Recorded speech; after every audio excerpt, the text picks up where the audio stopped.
Welcome, welcome, welcome into another day and another lesson in a course in miracles. So yesterday we finished lesson 50, or went through lesson 50. It's ongoing. I am sustained by the love of God, that you are sustained by the love of God. And we're going to be moving into our first review. So I'm going to start off with the introduction, and then we'll do our grounding practice and get into the reviewed lessons of the day. So let's introduce ourselves to what these review periods are. Beginning with today, we will have a series of review periods. Each of them will cover 5 ideas that have already been presented, starting with the first and ending with the 50th. There will be a few short comments after each of the ideas, which you should consider in your review.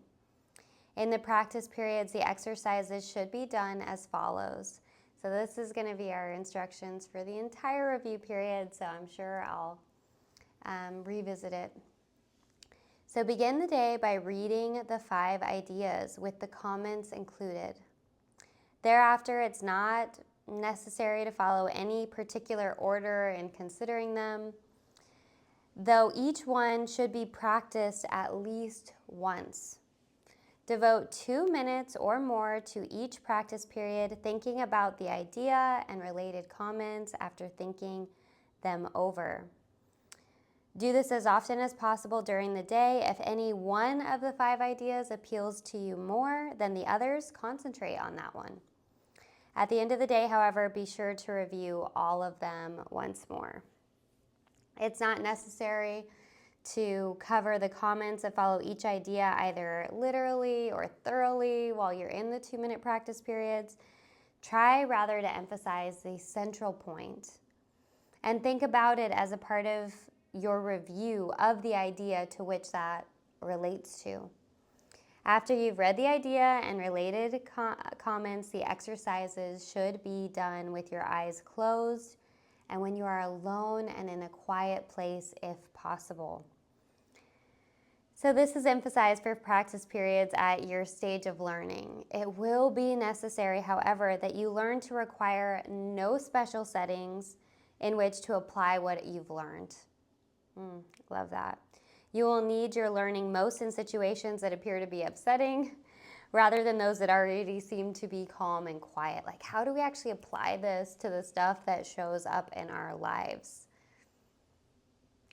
When you're having an unforgiving thought, when you are feeling attacked, when you are perseverating on the past, any number of those things that can show up in all of our day-to-day interactions. So the purpose of your learning is to enable you to bring the quiet with you to any and all of those circumstances and to heal distress and turmoil. This is not done by avoiding them and seeking a haven of isolation for yourself. You will yet learn that peace is part of you. Peace is part of you and requires only that you be there to embrace any situation in which you are. And finally, you will learn that there is no limit to where you are, so that your peace is everywhere as you are everywhere. You will note that for the review purposes, some of the ideas are not given quite in their original form. Use them as they are given here. It's not necessary to return to the original statements, nor to apply the ideas as was suggested then.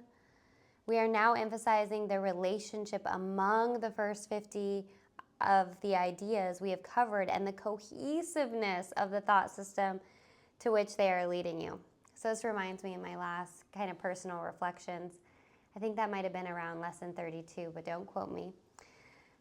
Just going through all of the lessons and just repeating them in order. It's like, there is so much beauty, so much cohesion. It is leading us somewhere that is very clear. So let's start off with doing our grounding and getting into our first 2-minute practice period. So we're going to read through all 5 of the statements. It'd probably be helpful on all of these for you to have your book or to have, whether it's the ACIM Remind app or they're all for free online, to have it in front of you so that you can let your heart guide you on if there's anyone in particular you want to focus on when we get into our 2-minute practice period. So first, starting off with some grounding, getting present, either closing your eyes or settling your gaze a few inches in front of you.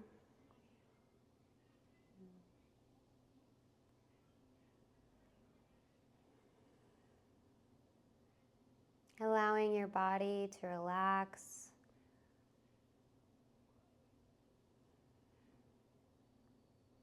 And inviting the breath in, becoming conscious of the breath as you breathe in through the nose. And either out through the nose or out through the mouth, whichever one feels best for your grounding today.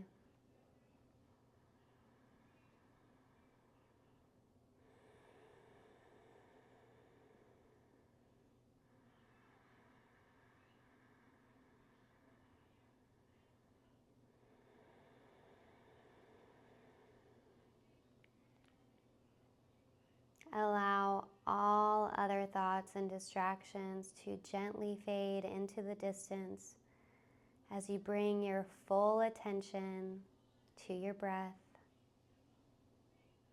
to becoming present with the breath.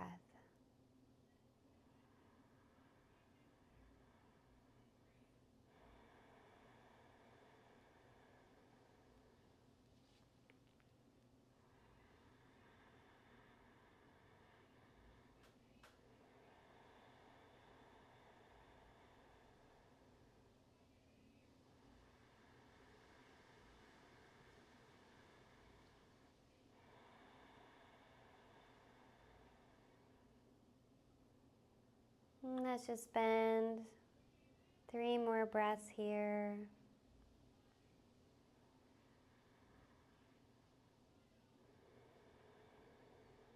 Clearing your mind and opening your heart.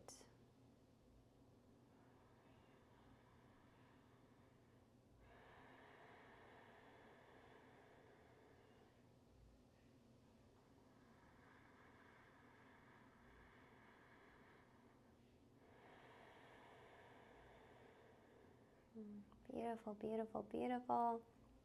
Wiggling your fingers, toes, bringing yourself back to the space as we get into lesson 51.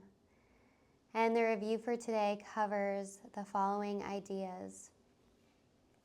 I am going to turn these into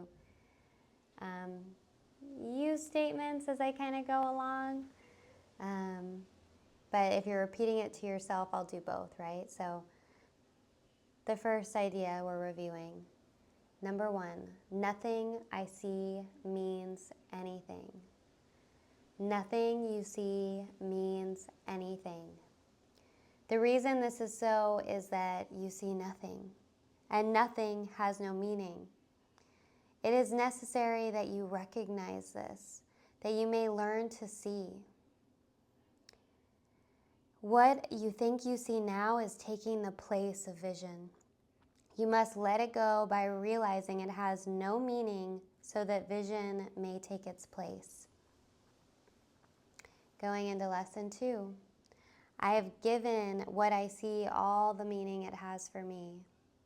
And you have given everything you see all the meaning that it has for you. How is that we've done that? Well, you and I, we've judged everything that we look upon. And it is this and only this that you see. This is not vision. It is merely an illusion of reality because your judgments have been made quite apart from reality. You are willing to recognize the lack of validity in your judgments because you want to see. Your judgments have hurt you, and you do not want to see according to those judgments. Going into the idea for review 3. I do not understand anything I see. You do not understand anything that you see. How could you understand what you see when you've judged it amiss? What you see is a projection of your own errors of thought. You do not understand what you see because it's not understandable. There is no sense in trying to understand it, but there is every reason to let it go and make room for what can be seen and understood and loved. You can exchange what you see now for this, what can be seen, understood, and loved, merely by being willing to do so. Is not this a better choice than the one you've made before? Moving into 4. These thoughts do not mean anything. The thoughts of which you are aware do not mean anything because you are trying to think without God or without love. What you call your thoughts are not your real thoughts. Your real thoughts are the thoughts you think with God, the thoughts that you think with love. And you're not aware of them because you've made your thoughts to take their place. You are willing to recognize that your thoughts do not mean anything, to let them go. You choose to have them replaced by what they were intended to replace. Your thoughts are meaningless, but all creation lies in the thoughts that you think with God. And then into the review of 5. I am never upset for the reason I think. You are never upset for the reason you think. You're never upset for the reason you think because you are constantly trying to justify your thoughts. You are constantly trying to make those thoughts true. And how do we do that, right? You make all things enemies so that anger is justified and that attacks are warranted. And you've not realized how much you have misused everything you see by assigning this role to it. You have done this to defend a thought system that has hurt you and that you no longer want. You are willing to let it go. So many themes in these reviews about being willing to let go. Being willing to let go. So going through the 5 lessons again, seeing which ones you want to focus on as we go into our 2-minute practice period. So here are the options for you to go towards with the central idea, as I mentioned in the review introduction. Nothing I see means anything. I have given what I see all the meaning that it has for me. I do not understand anything I see. These thoughts do not mean anything. I am never upset for the reason I think. All right, let's get into our 2-minute practice periods.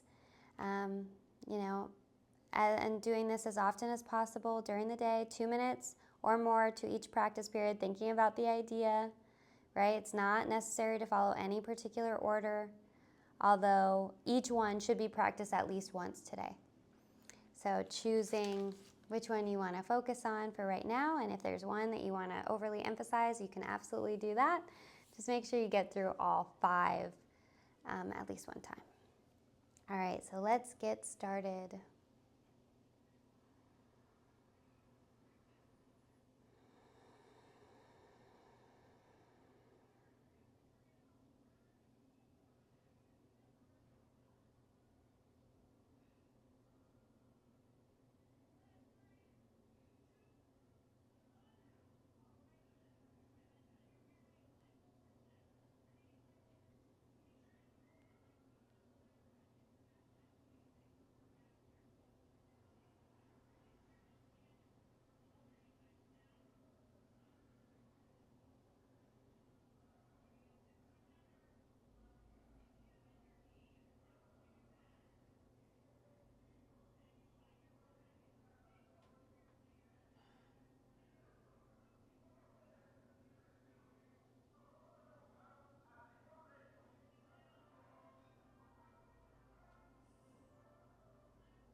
All right, finishing up on those last couple of thoughts.